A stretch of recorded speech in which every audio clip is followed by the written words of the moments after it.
G'day, folks.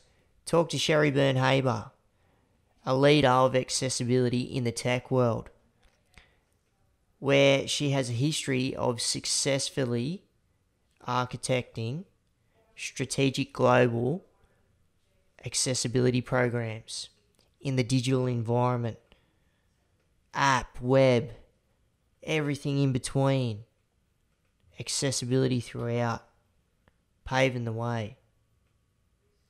Doing great work, coming out of the tech hub of California. Solid.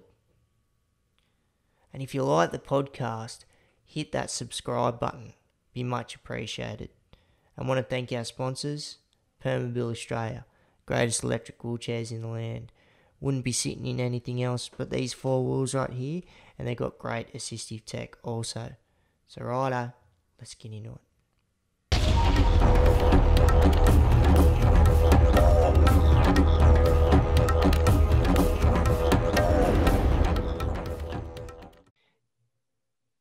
Sherry Byrne-Haber, much appreciated for jumping on the podcast, all the way from California. So, Thanks for inviting me. Welcome.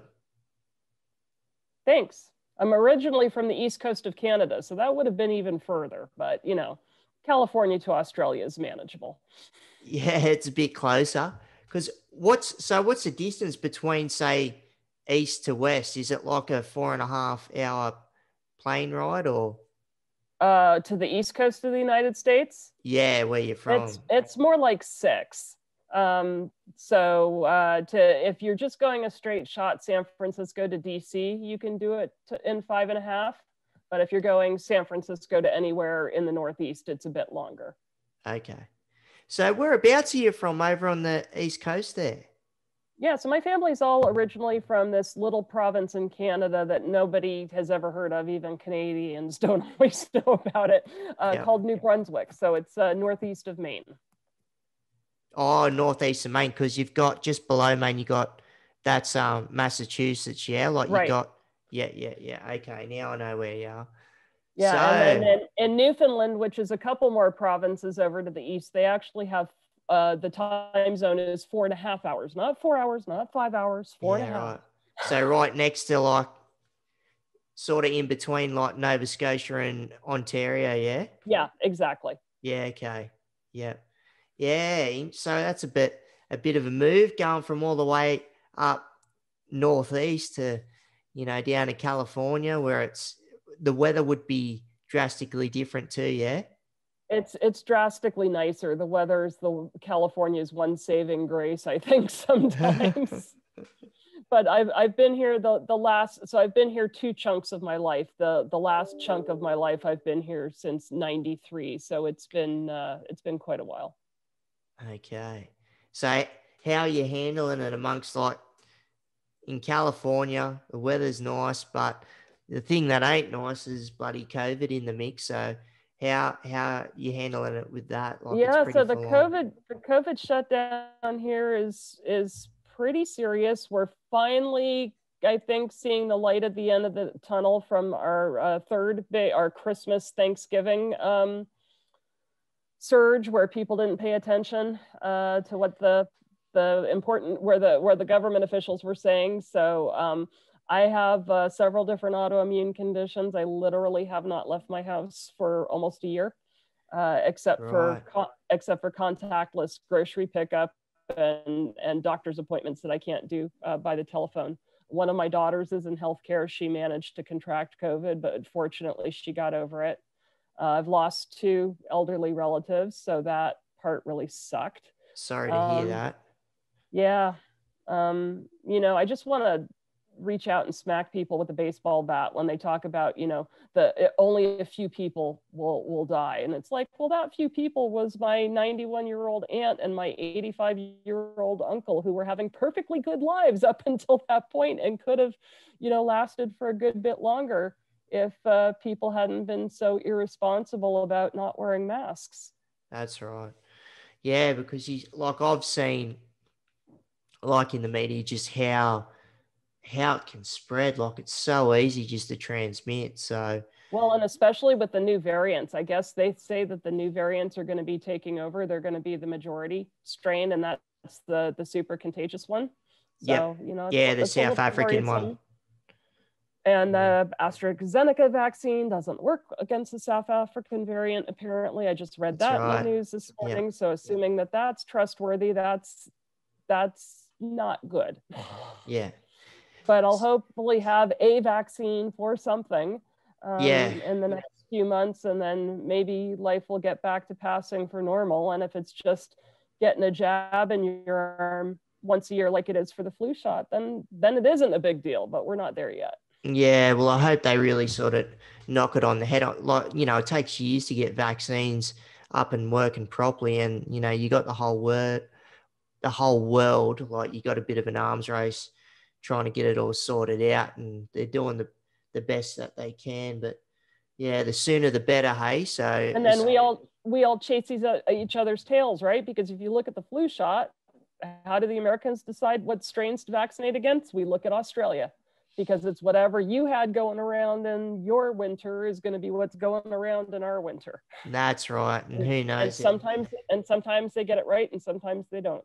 Yeah, that's it. But I'd rather have it than not. Like, like at the end of the day, I'm a C5, C6 incomplete quadriplegic, and I'll do, take anything if it's researched and peer reviewed, if it's going to help me in any way, shape, or form to do with respiratory or health in general. Yep. So, Same it's here. very important. That's good. And yourself, Sherry, you're talking about your immune system. So let's kick it off and, tell us a bit about yourself and where it's got to do with your immune system and disability. And if we want to jump into the world of, who you are before we start sort of going into the scope of what you've involved in to do with digital accessibility.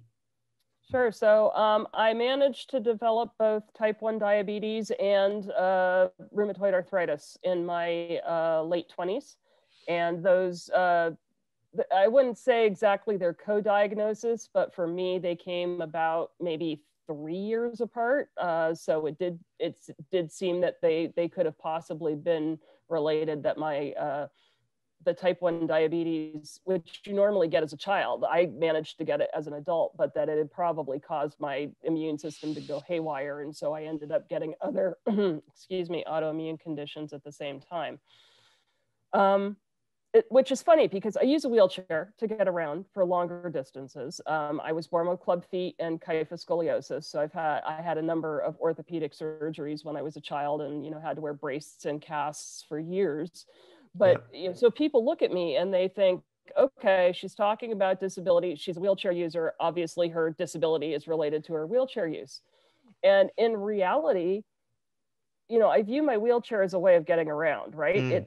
It's because I can't walk long distances without risking getting a fracture. It gets me from point A to point B. Mm-hmm. But every piece of food I put in my mouth, I have to think about. Every time I exercise, I have to think about. Anytime I get stressed or sick or don't get enough sleep, all of those things impact my insulin intake, right? So if you're talking about what beats me up day in, day out in terms of being a disability, what impacts my ability to participate in birthday parties and, go out for a late night with some friends, it's the diabetes. It's not the wheelchair. Yeah. It's like you've got to, before pretty much you open your eyes of a morning, you've already the night before you've planned your day out because you've got to be methodical in a sense. Yeah. Yeah. And I happen to live in an area that's got a lot of power outages. And so it's like, okay, what am I going to do to keep my insulin cold? If I have to evacuate because of wildfires, do I have everything in one place where I can just throw my insulin in the cooler, grab everything, and bolt to my car for the trip up the fire road? We were about 6 kilometers from the one of the fires in the Santa Cruz Mountains last year, and we've had a couple of close ones where I live. So can you explain like just whereabouts in California that is? Like if you're looking at, say, because a lot of people, if it's in Australia or other parts of the world, if they think California, like they know like LA, San Fran. So if you're looking, say, between those 2 points, whereabouts are you? So I'm about 80 kilometers south of San Francisco at the top of the mountain that makes Silicon Valley a valley. So, I mean, mountain, I'm making air quotes around that. It's not really much of a mountain. It's about 1,100 feet elevation. So maybe, not 350 meters. But we like it up here. It's a good place to get away from the hustle and bustle of living in the valley, which is a much busier place to live. Yeah, okay. No, let's, and so you're talking about you're there with your family, yeah? So what are you there with a couple of youngsters, kids, or just? I have two young adults, one of whom is finishing up grad school and one of whom is doing college from home this semester. My other daughter lives with her husband in San Francisco itself, and my parents still live in Silicon Valley, so they're not too far away. Oh, well, that's good. You got a bit of family about, so which is great. For sure. Well, and let's reel it back. So if we look, now we're looking in the scope of accessible technologies, but where did it all start? Because I've seen you've built a bit of a career in the corporate world of it, and which is great. We need people in all different sectors of disability to help, raise awareness and just show the general public of what people with disabilities can do, just to level the playing field. If people pay attention to what it is they need, which honestly isn't that complicated. So I was actually, this is my proud Sherry fact. I was the first girl in the United States to do a Girl Scout badge in computer science. So that was a while ago. I was annoyed. I didn't like, babysitting and baking and all of the badges that were available. Tried to get into Boy Scouts. They weren't having it at that point, although they have changed their policies now. And so I ended up doing one of those design yourself badges for computers, because computers were my thing back then. My father had brought home a computer. He was an executive with one of the first Silicon Valley startups. And he said, it's better for you to play with this than watch TV, learn how to use it. So was your family, this is when I was stuck home, So was your family, ahead, so did you go from the East Coast, did you move over to the West Coast when you were young, yeah? Okay. Yeah, originally we moved here when I was 8, and then I moved back to Canada for a while and then came back in 93. So the computer genes were running through your blood already? It kind of was. But when you hear a 12-year-old today say, well, I started to learn how to code this week. And I'm like, yeah, well, I started to learn to code when I was 12, and it was a lot different, 40 plus years ago than it is coding for 12-year-olds today. But yeah, I always loved computers. I was hell-bent on going to medical school. That was what I really wanted to do. So went to Cal, had some difficulty just with my stamina and getting around the campus So what's Cal? Cal is UC Berkeley. Yeah. Okay. Yep. Okay.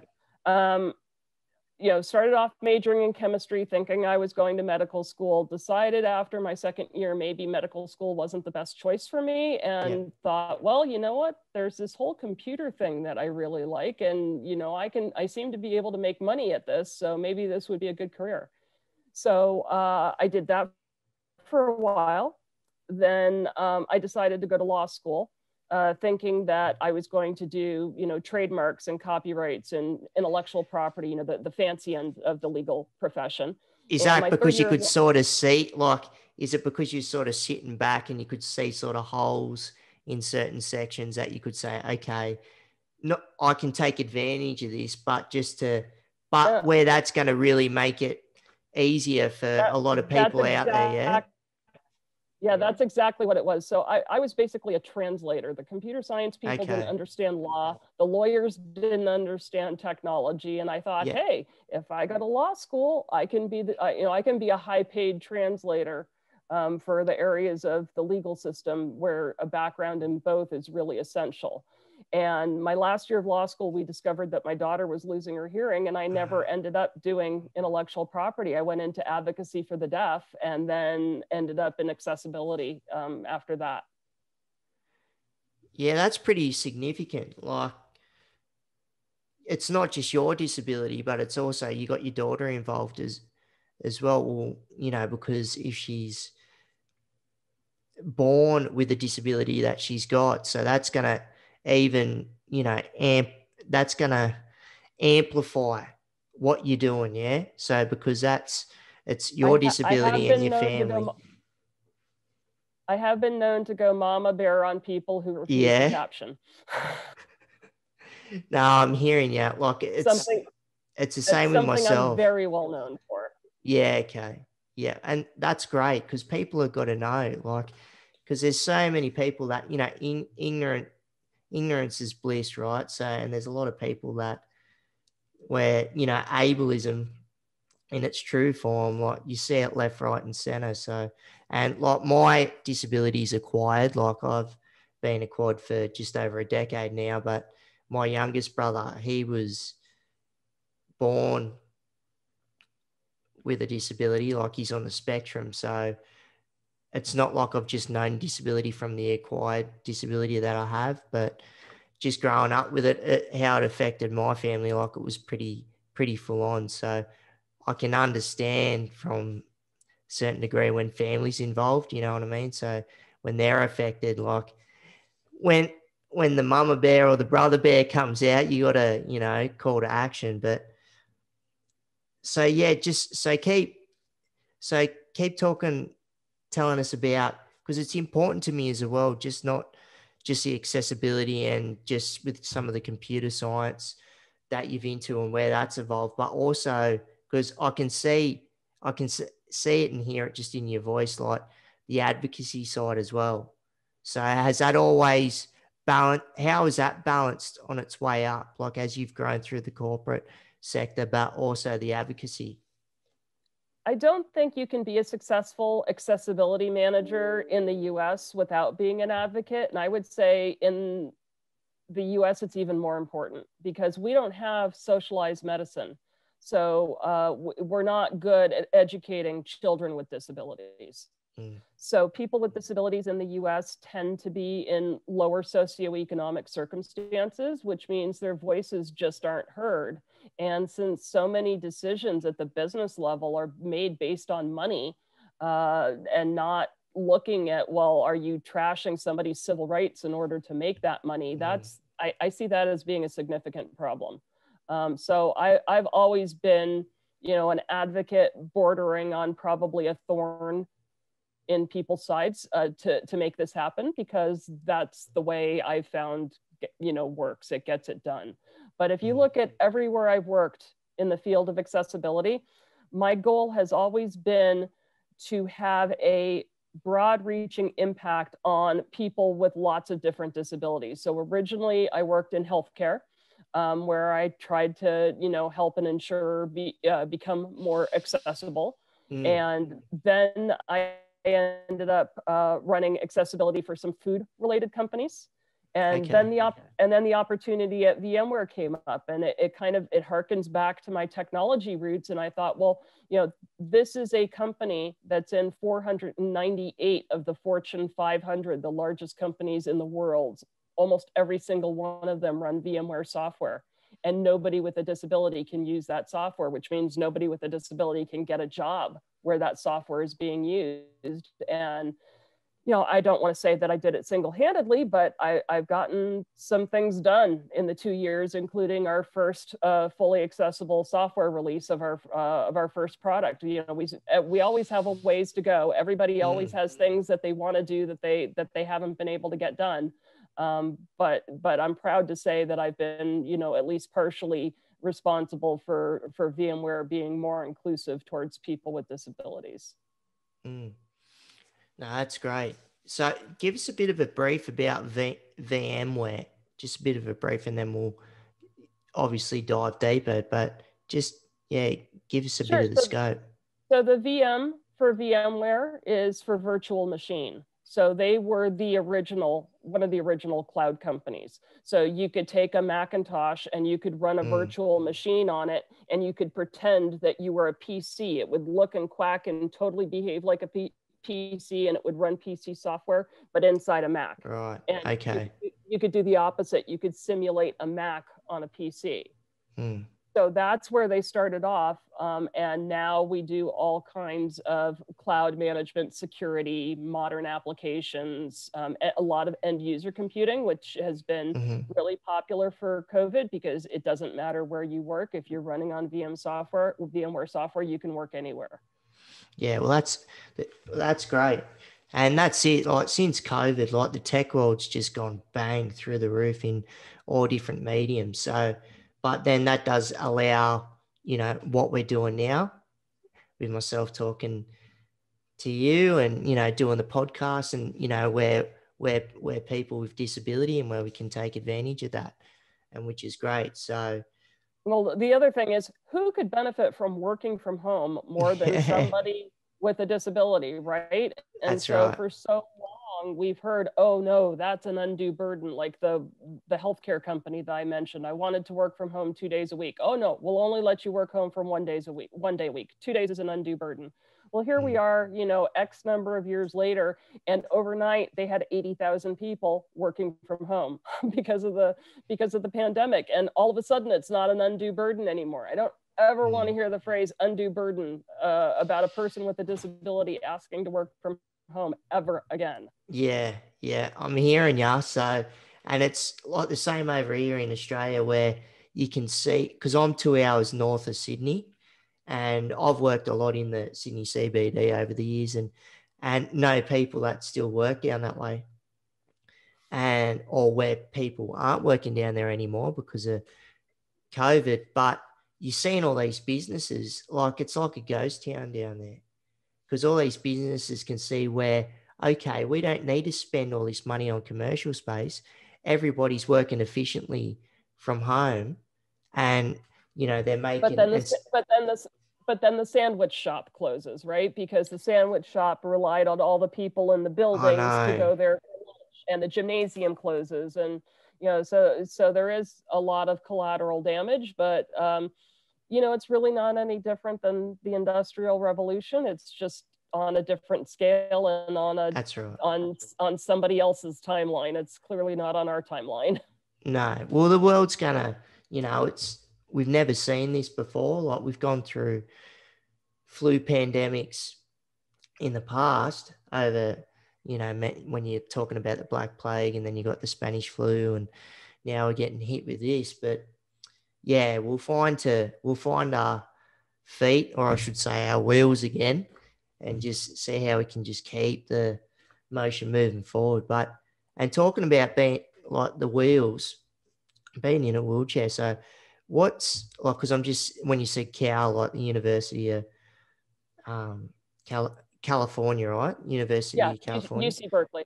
UC Berkeley. Okay. So like, I always get intrigued. Like, I've been to Europe, right? And where I've been there in my chair and just seeing accessibility. So I'm always, whether it's got to do with transport or if it's got to do with a campus or major facilities, what's a facility? Do they cater well, like for accessibility in general, like if it's to do with campus or other means over where you are?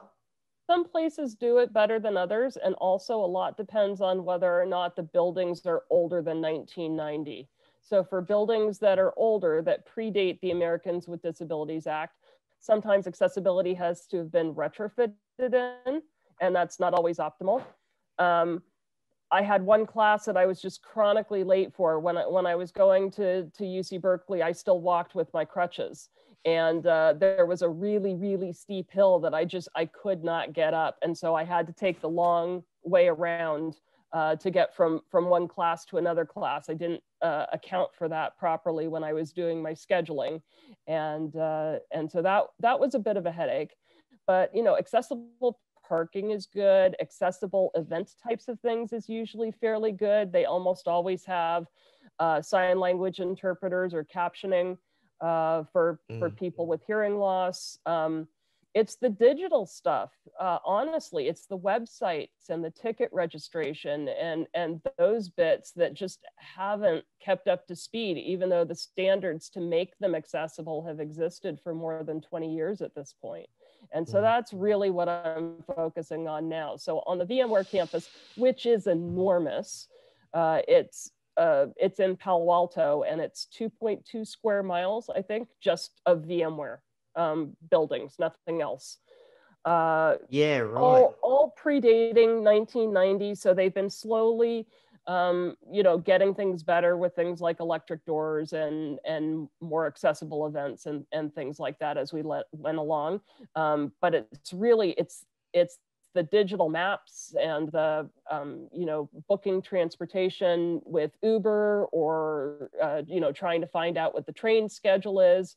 If you can't see, that can be really hard. And so that's really what I'm focused on now, is making all of those digital interfaces accessible. Yeah, there's so many, like when you're looking at disability and the spectrum and what you're trying to cater for when it's accessibility, it's so vast. So when you're building, you've been in the game for a while, and like it's continuously growing. So, and talking about growth, and because you're going to be looking at the holes, is there anything that you can see that's getting worked on, or that needs work, I should say? So one of the things I was quite fortunate in that VMware can afford to allow me to work on some of these outside standards that are evolving. So I'm on 3 different major committee groups helping decide things like what is going to be the captioning guidelines for virtual reality, for example. That's one of the things that I'm working on, which is actually all kinds of fun. That is cool. The thing that's gotten more and more complicated, software has gotten more and more complicated, obviously, as we go forward. That's right. What you run today, you couldn't even dream of running 10 years ago. Yeah. And so we've gotten to the point where in the US, the disclosures about what is accessible about your products and what isn't have gotten very, very, very complicated. It's always murky. Always murky. They can run between 40 and 100 pages, and usually the language is written, it sounds like somebody in marketing wrote it. It's like, oh, well, this fancy thing does this, this, and this. And you're like, yeah, but does it work? And a lot of the legal knowledge that you've done in the past, that would help in the line of work that you're in now, yeah? So they're in the next major revision of the standard, which is called Silver. That's the project code name. So it's WCAG 3.0. It's going to be the next major revision. We're planning on a Is this just within your company, or you're talking? No, this is globally. Okay, I just wanted to make sure, so I wasn't too sure if it was just an internal thing. No, this is globally, and in fact, there's companies in Australia that follow this, that help companies follow this standard. So I've personally worked with Gian Wild at Accessibility Oz. She's got a fabulous company. Shout out. Yeah, shout out to Gian. And there's another company called Intopia that I've heard of. That's based in Australia. I think they're working with Atlassian right now.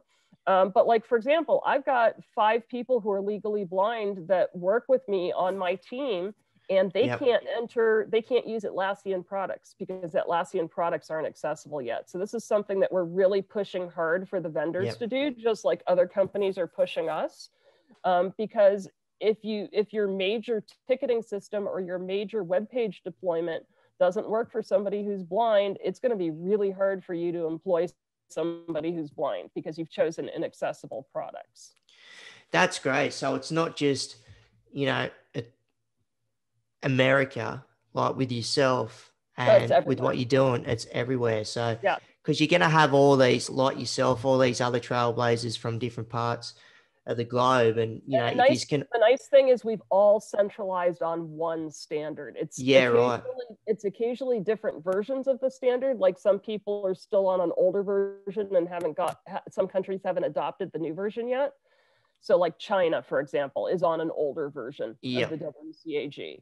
The US we've stagnated for 4 years because the person in charge didn't care about people with disabilities except to make fun of them. So surprise, we are now on an older version of WCAG. Canada Yep. and the EU have passed us, hoping, you know, we'll catch up again sooner rather than later. But getting back So to are you running like a committee, like amongst like the different international? Yeah, so there's a group called the W3C, which stands for the World Wide Web Consortium, and they are responsible for this standard. And it's all kinds of different people from government, different countries. There's people from Japan. I'm pretty sure there's somebody from Australia. Lots of participation from the EU, lots of participation from the US and Canada. And so we get together and we work out what the new standards need to be. And when technology evolves, we work out, okay, how do the standards have to evolve along with the technology to make sure people with disabilities aren't getting left out? So this scoring that's coming in the next version, you're not going to have to read these 40 to 100 page documents anymore to figure out how good accessibility is. We have a way of rolling it up to a score. And then you can look at one product and go, oh, look, you got a 3.7, and look at another product and go, oh, look, you got a 4.2. Guess what? The 4.2 product is the one that's more accessible.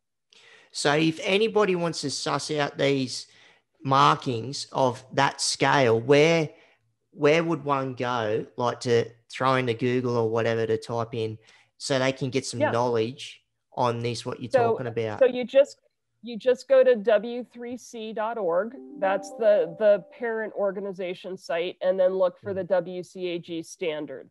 You have to be careful just putting WCAG into Google, because when you do that, you get like 10 pages of ads of people trying to sell their magical WCAG consulting services. So I recommend going directly to the source, which is the W3C site. Okay. Are there any like legitimate consultants that do help in that regard? There are lots of legitimate consultants. The problem is they're getting drowned by the illegitimate consultants. So a branch of business broke out where people started saying, oh, look, you can use our tool and just add this one line of code and magically your site will be compliant. And it turns out now in the US, because we're a very litigious society, unfortunately, I think sometimes, says the lawyer, 10% of lawsuits that are being filed as of the end of 2020 were being filed against companies who had, you know, it's the phrase I like to use, drunk the Kool-Aid. They believed all this marketing hype from these companies and installed these tools, didn't solve any of their underlying problems. And surprise, the tools didn't do everything that they said they were going to. And so it's not preventing lawsuits from being filed. I'm hoping that eventually. Are you serious? Yeah, and they're the ones who've bought all the sponsored ads on Google. So you don't see the legitimate companies. You see these people saying, hey, we can solve your problem for $450 a year, which is just absolutely categorically not possible. Yeah, especially like when you're looking at the scale. It's kind of like the people, I don't know if this is a problem in Australia. In the US, you can buy service animal certificates. It's basically the equivalent of explain what that is, a service animal ticket. Certificate. So you can, certificate. You can sorry. Right. You can go online, you can pay, you know, some amount of money, and, you know, they have some medical person interview you and then certify that you need a service animal.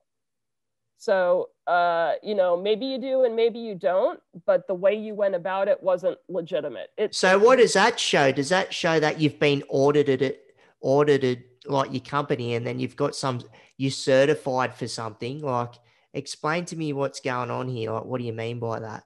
Oh, with the service animals? Yeah. It's just so that if somebody challenges you in public about whether, you know, if you have your dog in a no dog area. I thought you meant that. Yeah. I just wanted to double check. So that you can pull out your magical certificate and say, hey, you know, my service animal's certified, leave me alone. But if you dig into the certification, there's nothing behind it. And the accessibility tools, the overlays as they're called, because they overlay the websites, are exactly the same thing. You know, they make you think that externally, it looks like you've done something about accessibility, but in reality, you really haven't. It just makes me sick when you've got, if it's individuals, companies, or whatever it may be, taking advantage of disability. It drives me nuts. So, because, because it's like, I was just going to say, people want to make a buck off of us without involving us. 100%. There's blood in the water and the sharks are out. It does me head in. But so, disability in the digital space. So, well, what does it mean to you, accessibility and the awareness of it? Because you're looking at this not just from where you are in California, on the West Coast, America, you're involved on an international scale. So some of the things that you think about are really straightforward. So for example, 8% of people who are male are colorblind. So there are certain rules in the accessibility guidelines about color choices so that you can make sure that somebody's not misinterpreting red and green and is actually, making good decisions with all the same access to information that everybody else has.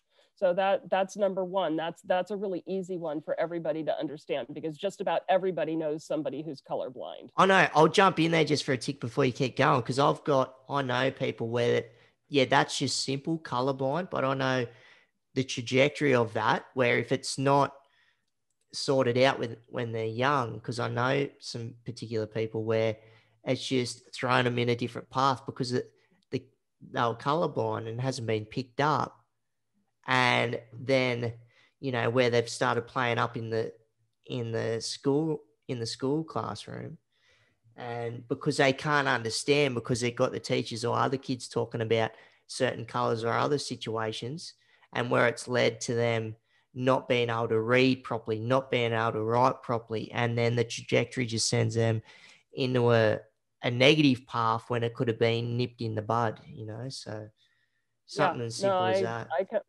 I completely agree with you on that. We talk about, this mythical pipeline problem, that there aren't enough people with disabilities in the pipeline. Well, really what's happened is the pipeline's got a bunch of holes in it, right? So for example, and it's leaking. That's my point. So for example, we call it special education in the US. I don't know if that's what it's called in Australia or not, but we have Similar. one state.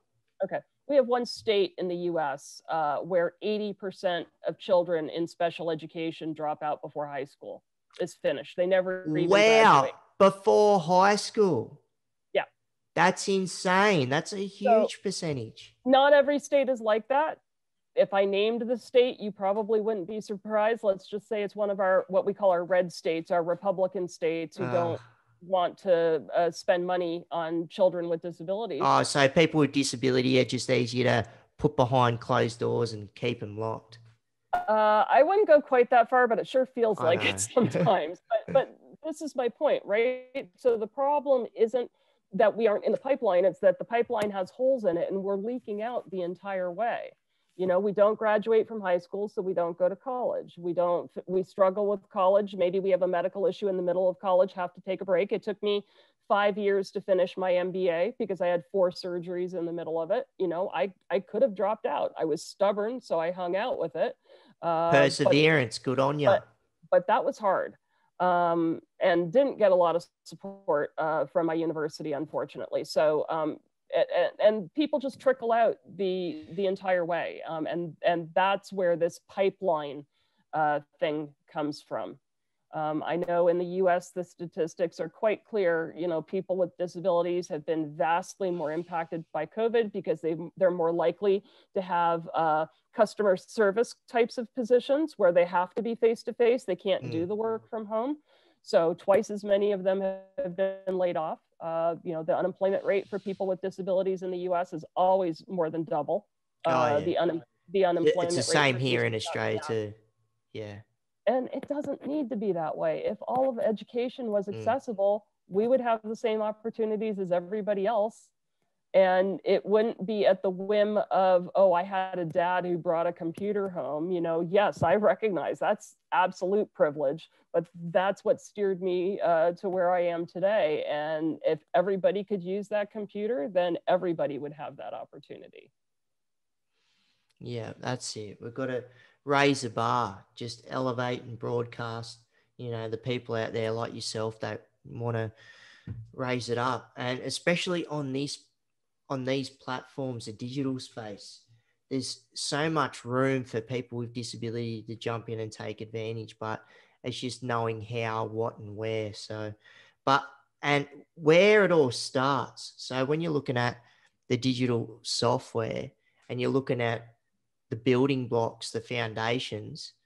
So talk us like through the thought processes of that when you're thinking of, okay, I'm going to build some sort of software. What's the framework, and what other occupations are sort of helped to bring in to build it up? So good accessible software starts with good accessible design. That's never disputed. It's not always done that way, but when you understand why, because if you design something so you inherently can't make it work for somebody with a disability, let's say you design something with infinite scrolling, okay, where somebody, it's like Facebook, right? You can just keep on scrolling forever and more things will pop into your feed.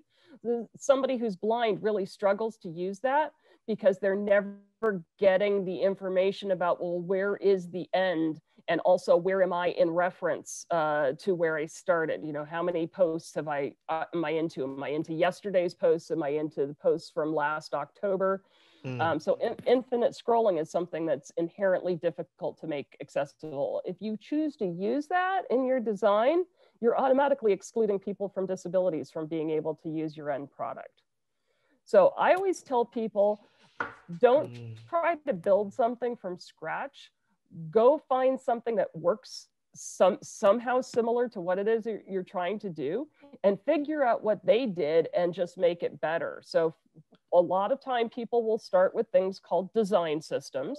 Right. So a design system is where you've got all these components already pre-built, like menus and dialog boxes. Yeah, that's what I was going to ask. Yeah. So right. the crux of it's already there. Yeah. So there's about 20 different design systems that are completely accessible and free. Okay. There are design systems that you can buy. Okay. But there's 20 where companies have said, you know what, this is good enough and we care enough that we're going to give this away. We're going to put this into the open source so that other people can use it. So VMware, my employer, decided. And can you explain? I know what open source means, but can you explain just to the viewers and listeners what open source? Because that adds a lot of girth and weight to programs or the digital space in general. Sure. So open source means to me, and the definition differs a little bit depending on the license, but it means you don't have to pay for it. First of all, it's free. And usually what they want is they just want a small credit somewhere if you use it. So you could put it on your about page or in your footer. You could say this website was built with Material, or this website was built with Lightning, or this website was built with Clarity. Yeah. So Material is Google's open source. Lightning is Salesforce's open source. Clarity is VMware's open source design system. So we have an open source design system. There are still a few bugs. Every open source accessible design system has bugs. None of them are perfect. Because you're going to have levels to what people can do when it comes to like building algorithms or whatever it may be. Because you got open source where it starts with that singular idea, and then it's all these other people that are just adding to the well, building it up, building it up, building it up. Now, in the US, the de facto deployment platform for things that are open source is typically something called GitHub. So that's where VMware's Clarity design system is available. If you go to GitHub and search for Clarity, you can download the whole thing and then customize it to your heart's content. So if you've got that structure right, so what are the occupations? Because we know some of your background, right, and what you're adding, and it like where it's to do with the accessibility, but to help that part of the accessibility, like if you're bringing in other occupations. What are those roles that help build up the framework? Sure. So anything related to IT, if you make it accessible, is inherently going to work for people with disabilities. So I know we have a site recovery manager, for example, who works for VMware who has a disability. We have people on the design team who have disabilities. Obviously, our accessibility team is probably close to half people with disabilities. That's great. So, the idea is whatever you build, if you make it work for somebody with a disability, you will find them eventually. They will come find you. Yeah, 100%. So I'm always intrigued in how it works, and if you'd be able to give some insight into this, like when you're talking about AI, artificial intelligence, like, that it can be pretty small or pretty large depending on how it works. But what I always get fascinated about is the way that some of these programs or some of the AI can learn on its own and mold and grow. So is there much of that you've brung into the mix in the past, or what you're doing now? People are going to think that I asked you to ask that question. So full disclaimer, Jake asked that question on his own. 100%. Yeah. And I'm not sort of going down the path of T2 Skynet Terminator stuff, but anyway. No, so machine learning is starting to be a really big part of accessibility. And the way we use it at VMware is we have augmented our automated testing. So you can have a test that kind of looks at code and it tries to make decisions about whether is that coded accessibly or is that coded wrong? Can somebody with a disability use that? Hold on, it can find out within itself if it's accessible or not. Mm-hmm. That's insane. So that's what we're working on right now. So and I mean, and I mean insane as in great. Yes, it is really awesome. So before machine learning approaches were used, this would work with about 30% of the accessibility guidelines. It was just a structured code analysis, and it would look at a list and it would say, okay, did you do all these list things that you're supposed to do to make your list accessible? Great, you're a pass. No, you're a fail. Now what we can do is we can look at patterns. We can do image comparison. So for example, one of the rules is you're supposed to always be able to track where you are if you're using a keyboard instead of a mouse. So the color, the box is supposed to change as you move along. That's one of the 50 WCAG rules right now. And there was no way to automate that before machine learning. Now we can take a screenshot. We can simulate a tab press. We can take another screenshot. We can compare the two images and we can say, hey, whatever's different, that's your focus indicator. That's the box. Right. And then we can test it and we can say, okay, is that a good focus indicator or is that a crappy focus indicator? Because there are rules around, you can't have little dashed yellow thin lines because nobody's going to be able to see that, right? So even though you had a difference, that would still be flagged as a fail if you've got a good machine learning model. So VMware built that, also released on the open source. So it's available for free for anybody in the world who wants to use it. It's called Crest because it's built on top of the code analyzer, which is called Wave. So what do waves do? They crest. So after you finish running and cleaning up your stuff from the Wave tool, then you can run Crest and do all the machine learning things on top of it. Ah, okay. So you're building you're building some of the main components, and then you're having Crest to machine learn the edges of it, just polish it up pretty much. Yeah, exactly. So it looks at the language, it looks at the images, it looks at patterns, and it will make a pass-fail determination based on things above and beyond the code.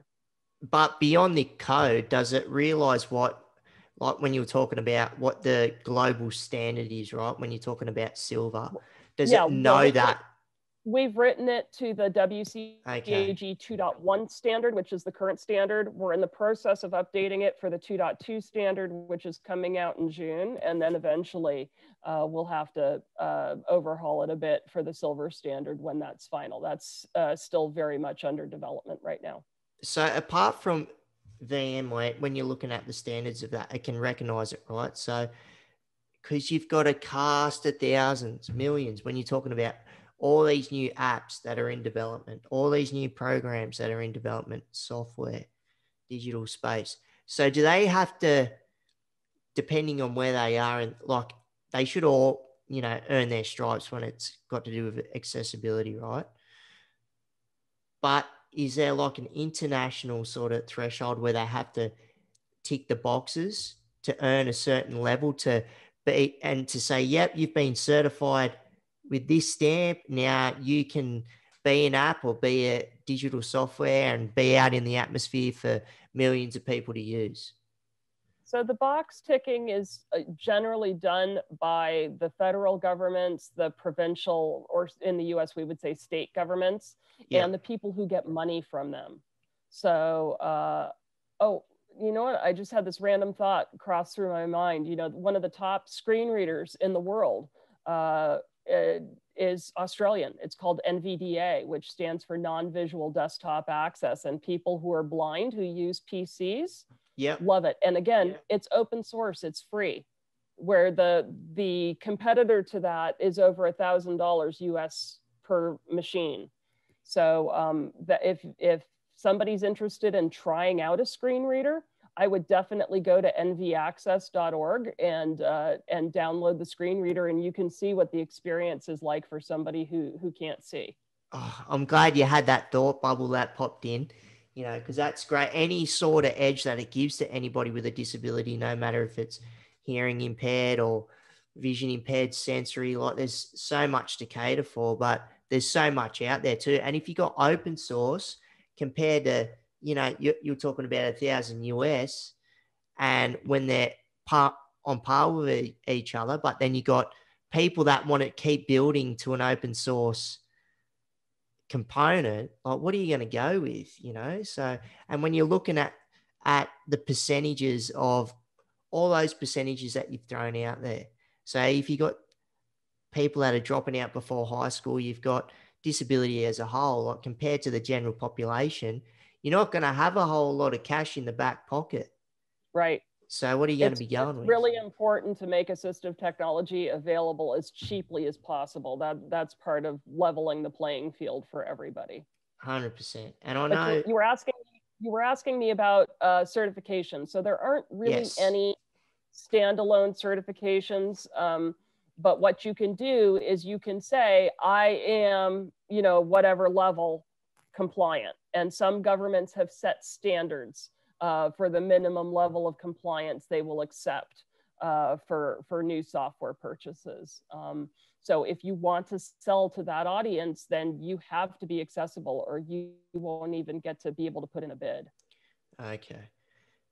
So talking about, if we go down like certification, if we're talking about the who's who, without naming names, but when you're talking about some of the big players in the digital space, software, social media, or whatever it may be, what's your experience? Do you think they got a lot to work on when it comes to accessibility, or if you're talking to other people with disabilities that have their opinions too? I keep on seeing these organizations hiring, and presumably some of the people that they're hiring have to have disabilities. So I would say in your part of the world, probably the two strongest organizations for providing accessibility consulting are Cognizant and HCL. They both have huge accessibility practices based in India, but the people who work in these practices have been certified to the international standard. So you can get certifications for training. There are tests that individuals can take to say, I'm competent at this. Yeah, they're held accountable. Right. There's just no final certification for products at this moment that's meaningful. So HCL and Cognizant are two that I've worked with in India. And then there's several US-based organizations as well, but of course they tend to be more expensive because the cost of living is much higher in the US than it is in India. Is there a bit of talk about it though, like when you're talking to some of the other community members around the globe about where hopefully there is a standard where these software or digital developers have to get to this benchmark to be active and live? There is not right now. So the motivation for doing individual certification right now is competitive. An organization that has half of its teams with a U.S. certification is going to do better at it than, you know, a team that's only got 10 or 15% of their people certified. So it's more of a marketing thing right now than it is, you know, whether or not the end product is accessible. Okay. And accessibility, when you're trying to cater for all these different types of disabilities, sensory, hearing, vision, physical, and the rest, what's the hardest to cater for? Like, I know that's a tricky question, but when you're like, oh, it's so much harder to.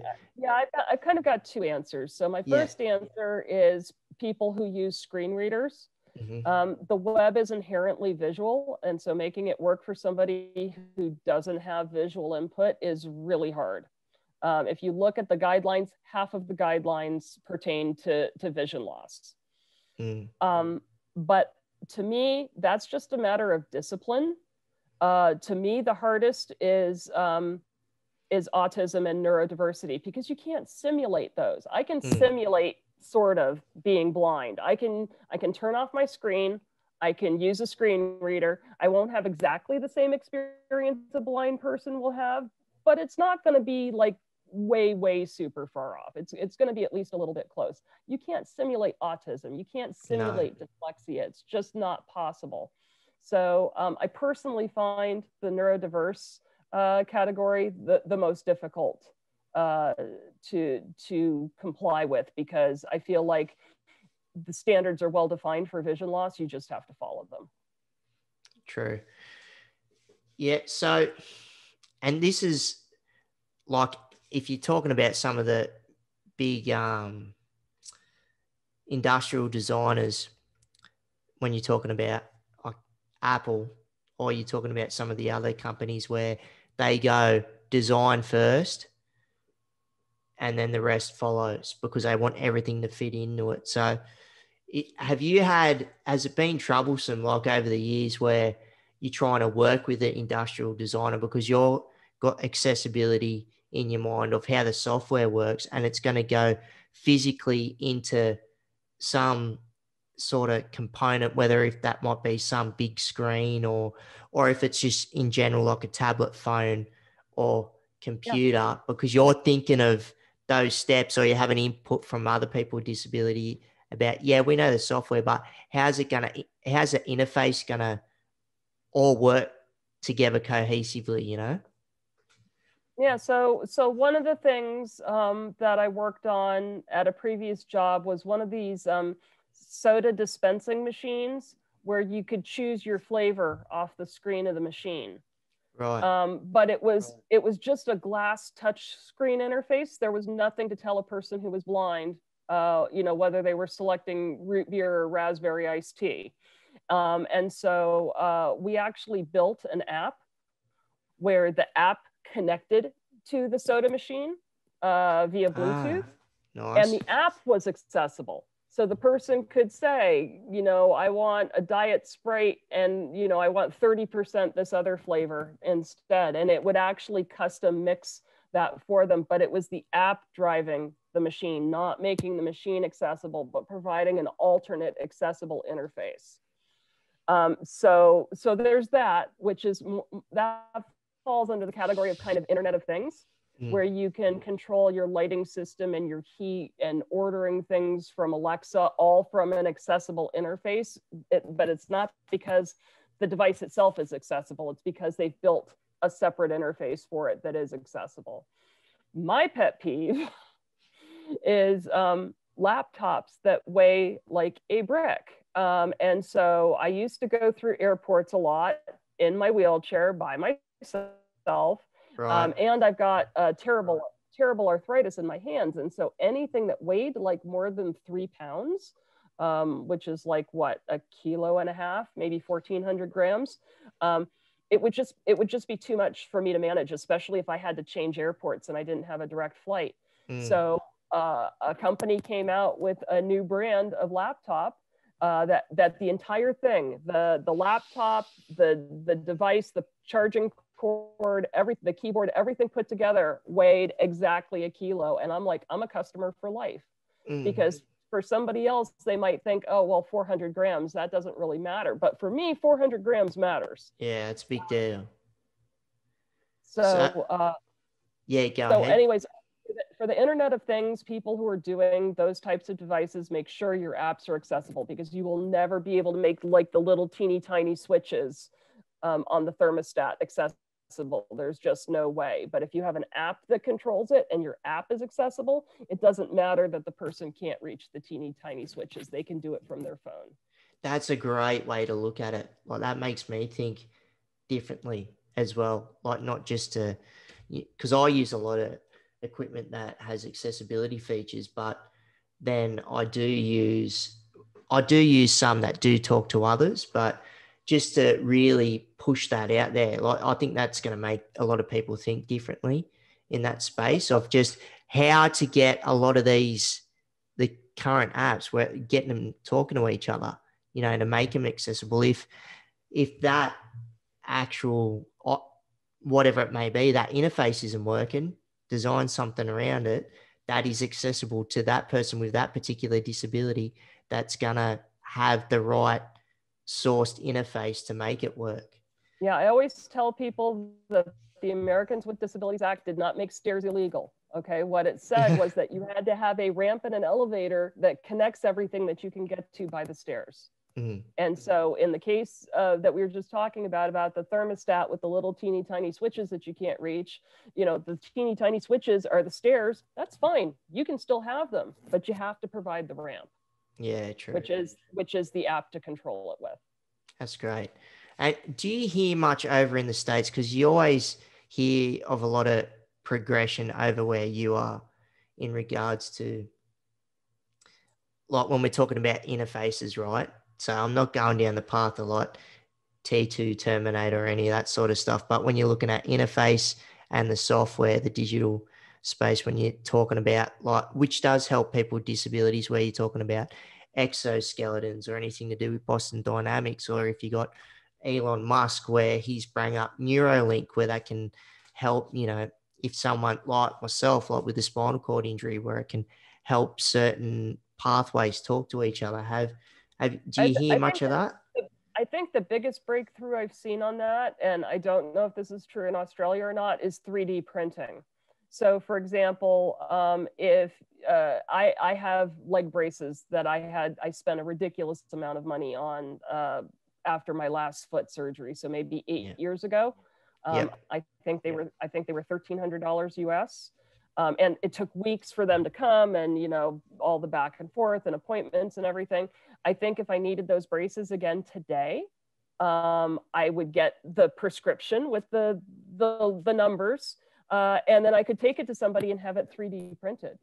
And so that's great. That's something that's been a relatively recent change. Maybe it's gotten stronger over the last couple of years. I know a gentleman down in Southern California who was 3D printing the face shields. For a while, we had all those, we had a severe shortage of masks and face shields in the US. And so he figured out how to 3D print them.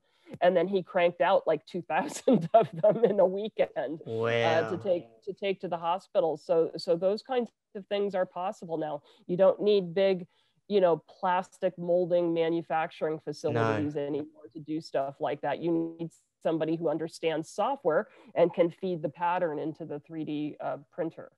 That's right. And I've seen that over here too as well, like where it does get utilized for people with disability. Like, it might be a little thing, like where, say, with myself, I've got limited hand dexterity, and if I want to fly a drone, but I can't use a joystick, so they'll 3D print like a larger joystick that's got a hollow insert that can just plop straight over the top of the joystick that's on the controller. So then you got more hand dexterity to actually fly the drone itself. But other things where it does help, not just for activities, but what you're talking about as well, where it's actually helping you with some other physical aspects, where it might be a prosthetic.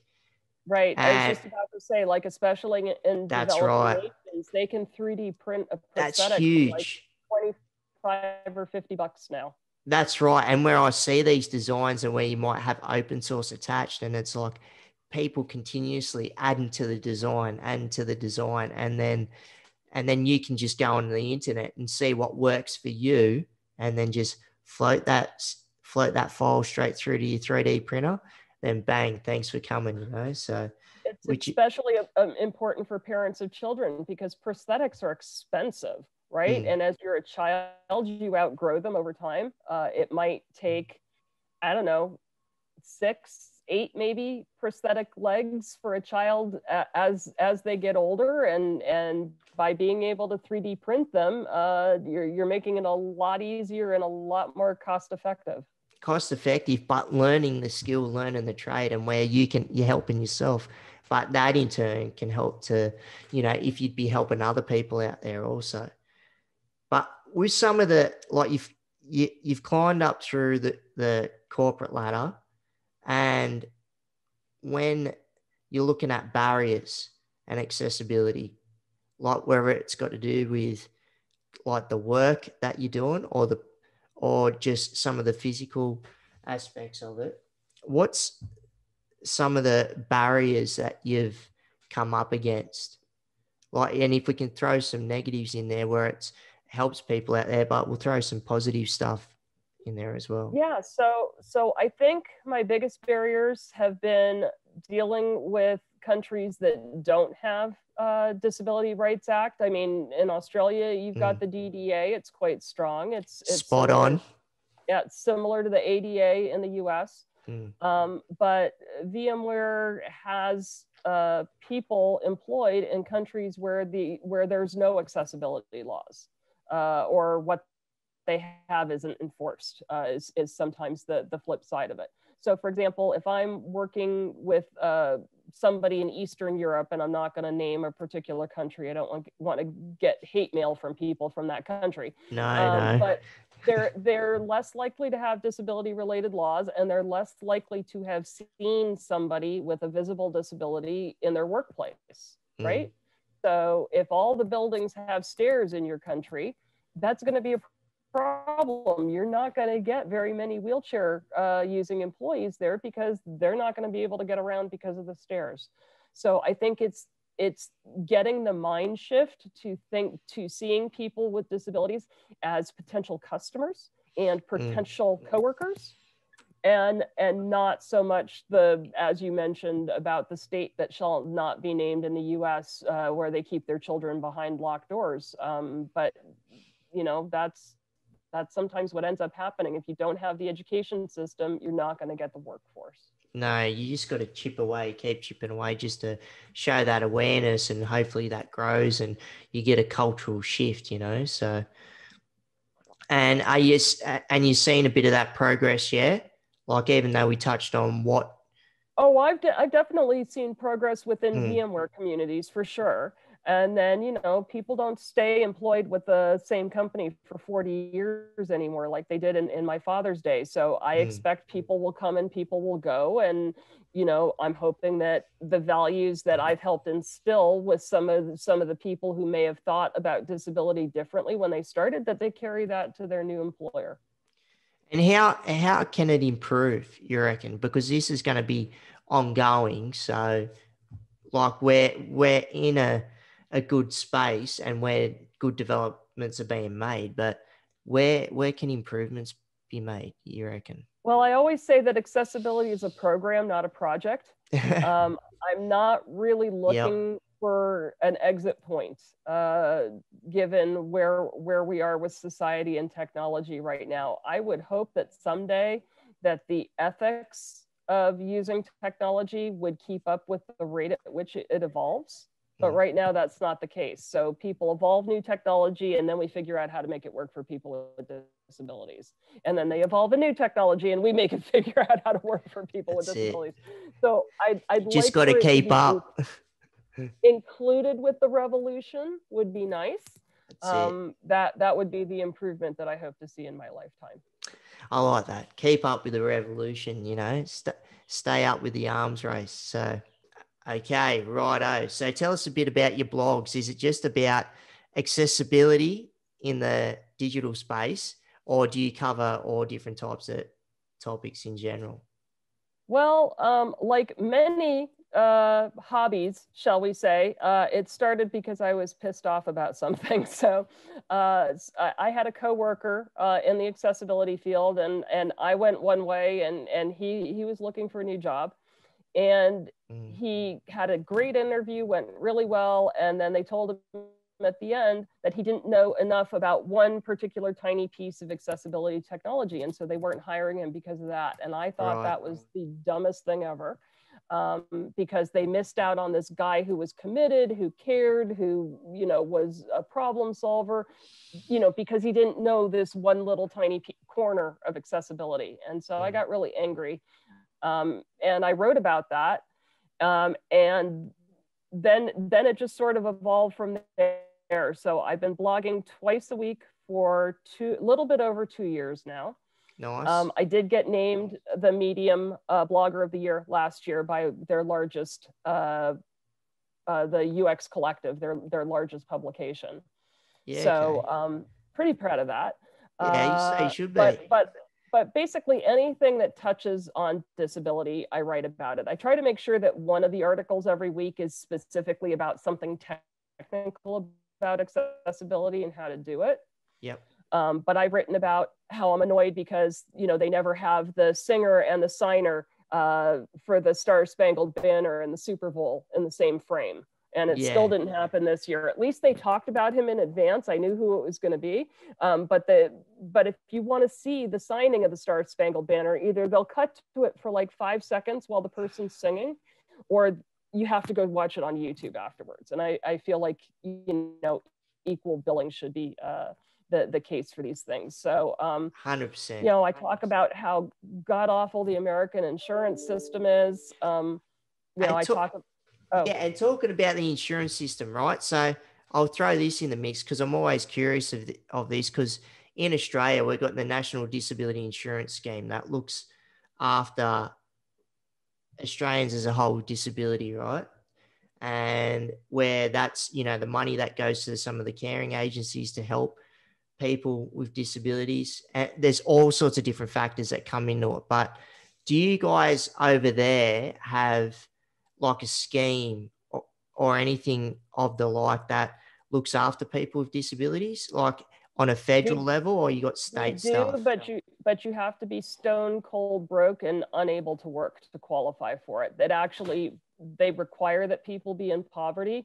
I know of married couples who've gotten divorced so that the one spouse can be poor enough to qualify for the assistance. Yeah, right. It's really terrible. I don't have anything good to say about it at all. Okay, well, that's another can of worms. That's probably a whole separate podcast on its own. Could be, yeah. Yeah. Okay. It's all private insurance, and it's all tied to your workplace. So this was an evolution in the US around World War II, when in World War II, the government banned giving people bonuses for work. So instead, because they couldn't pay you a bonus, they started handing out health insurance instead as a kind of an end run. You know, it was a bonus, right? So, and then that ended up, the system ended up evolving from there. It just took a life of its own. That sucks. But hopefully it improves.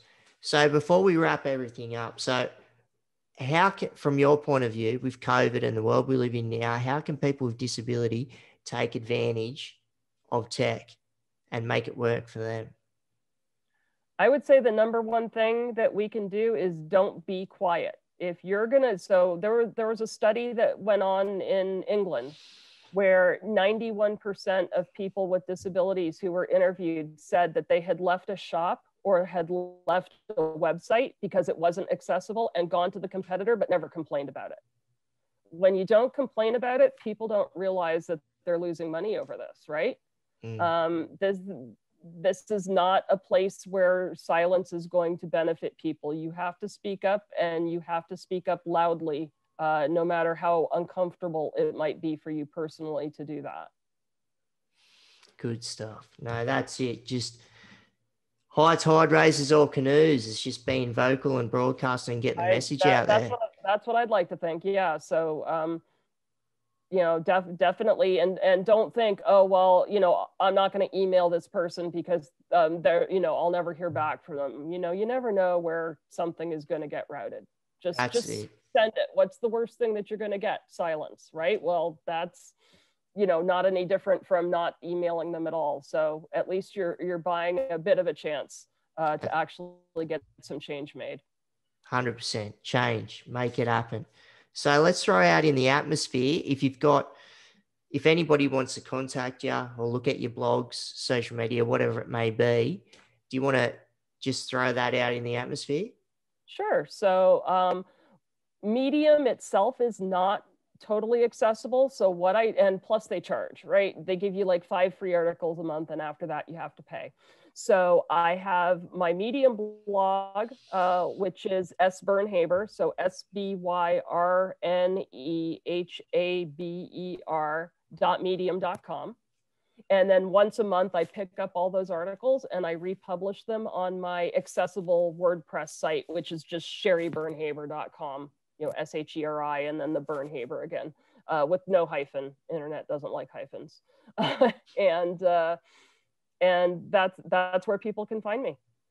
Beautiful. All right. Well, you keep chipping away and doing the great work that you're doing in the whole digital space, because a lot of people are starting to jump in, people with disability and people that aren't, and trying to really push forward with like what we're doing now, just having this talk on the Central Coast, New South Wales, and you're in California over in the US, and just being able to make these things work and just being able to spread the awareness and take advantage. So Sherry. Well, that's great. I've really enjoyed this, and have me back in a year and I can talk about the most recent WCAG 2.2 upgrade. And then another year after that, I'll be able to talk about Silver and that scoring mechanism that I introduced your listeners to today. That'd be great. All right. Well, you take care and we'll talk soon. Sounds good. Thanks, you. Jake. Beauty. See, folks, Sherry Bernhaber, accessibility in the digital landscape. She's all over it like a lampshade. And hey, if that yarn resonates with you, or you want to look into the digital accessibility environment, hit her up. Like, there's a lot of work that needs to be done.